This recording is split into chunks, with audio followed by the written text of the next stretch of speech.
Pokerbrandon here. I played a hand at the Gardens Casino. I raked in some chips. I had a lime spindrift sparkling water on the table while I played.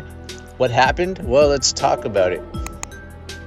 UTG limped in to $3. It folded over to the hijack, who was a GTO player, but I felt like his range was just a bit too wide.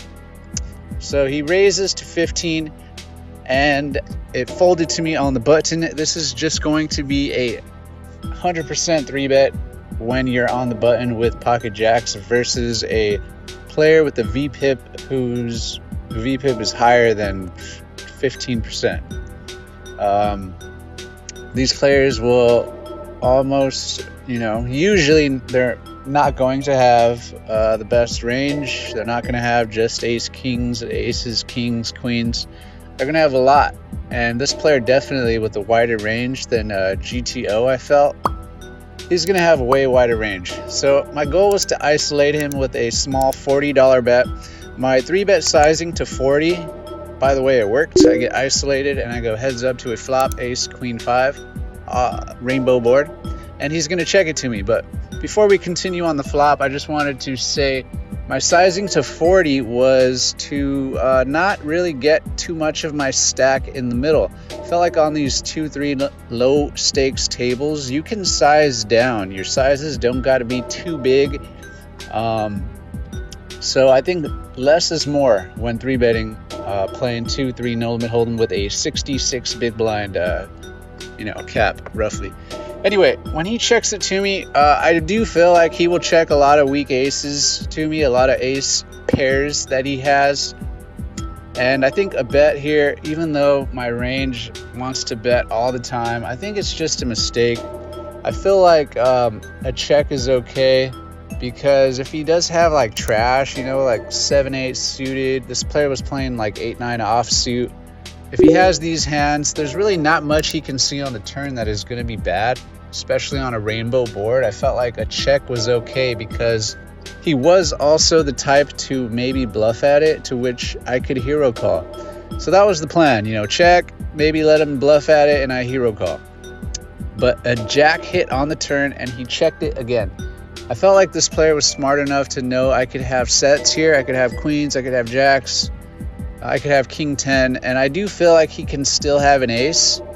So because I felt like he could have an ace, now my goal here was to target an ace with my sizing now. Now, when the jack hit on the turn, that gives me a set. I want to make money. I want him to put in money.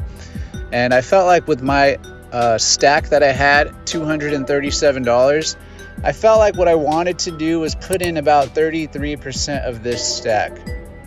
So I go to 75. I bet $75, and the purpose is to increase this pot size between the two of us so that on the river, when I jam, it is more easily callable for him.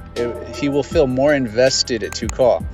So I do bet 75. He tanks for about 15 seconds and he makes the call. And once he makes the call, I feel like his range is just going to be like queen 10. Could be like any ace, really, any ace. Hopefully 2 pair. But any ace, queen 10. I feel like he could do this with like king 9 suited. Queen 9. No, maybe not queen 9, but kings, 10s, and any ace. So I hope he has any ace at this point when he checks it over to me.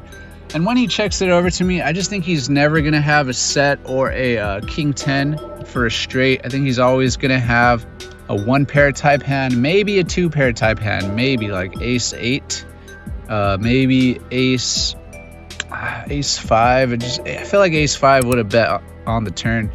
Probably not ace 5, but for sure an ace is what I felt like he had. Or he missed a gut shot.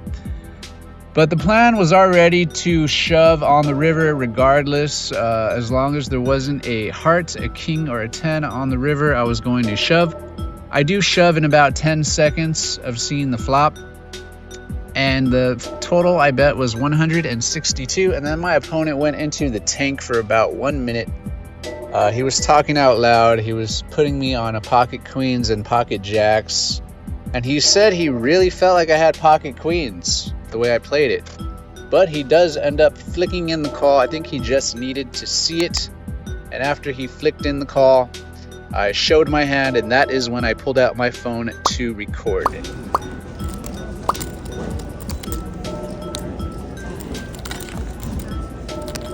Opponent showed that he had ace 7 offsuit. So, like I said, his range was just a little bit too wide. I think his mistake here was calling my 3-bet with ace 7 offsuit. I guess opening is okay. It's still a little bit loose, but to each our own, right? To each our own. So I am Pokerbrandon. I made $285 on this hand. I do like the way I sized my turn bet. I like the way my river bet just worked out perfect for a hero call on his part. I think my read was perfect here. But yeah, so this was a nice little profitable hand, and I think I got max value from my turned set. I am Pokerbrandon, and I am going to end this live video call. You have a great day, and I will see you next time.